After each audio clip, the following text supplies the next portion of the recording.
Here, the Marcos Highway. I just came out from Philinvest. If you will see here, Philinvest, that's our village. Ayan.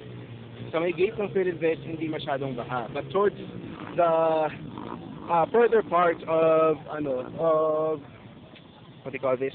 Doña Agustina, dun bumabaha. This is the scenario here in Marcos Highway. Paganya tayo. Ayan. You can see baha ngayon ng Marcos Highway. So this is really impossible for us to go to work. Ayan o, kita-kita nyo naman, baha. Baha and the people are, stranded. Yan ang nangyayari ngayon. Here, live. Tapos towards Kingsville, papunta sa Masinag, yan din ang itsura. And we have the police, we have MMDA, I think MMDA ba to? Or police, at least assessing, taking care of the situation. Tapos, ayan sila, mga nasa truck. And I'm about to buy food here in McDonald's dahil wala na kaming makain. And, ayan, wow, this is terrible. If you can see here, pwede ba tayo mag-zoom? May zoom ba to?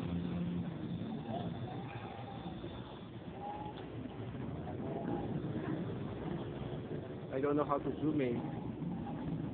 Anyway, makikita mo dun sa part na yon, towards that part, puno ng kotse. Oops, lalakad lang ako ha. I'm going to McDonald's.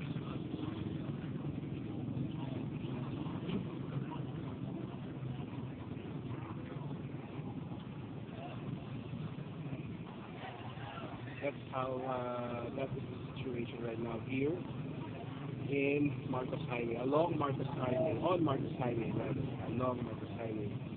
Hanggang saan ba yung pangyayari? See, there's a portion na walang baha. And you can see Vermont Park is there, Missouri, Vermont Royal. No, on the other side, this is Vermont Royal, this is Vermont Park. Baha din sa Vermont Park. Magkakagulo talaga sila dito. And lalo dun sa part na yun kasi hindi sila makakaross. Ang taas. I think that's part of Vermont Royal. Okay? Wait. Sorry po. Ayun riding ba? Video na ako para may proof. May proof.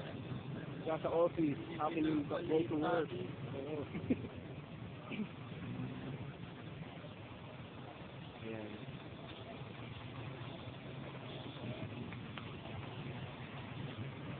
So, hindi makapasok yung mga nandun sa dulo. I think nasa dibdib yun.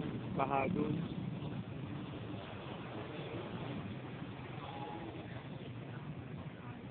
Mga big trucks na nakakatakas. Okay, sige.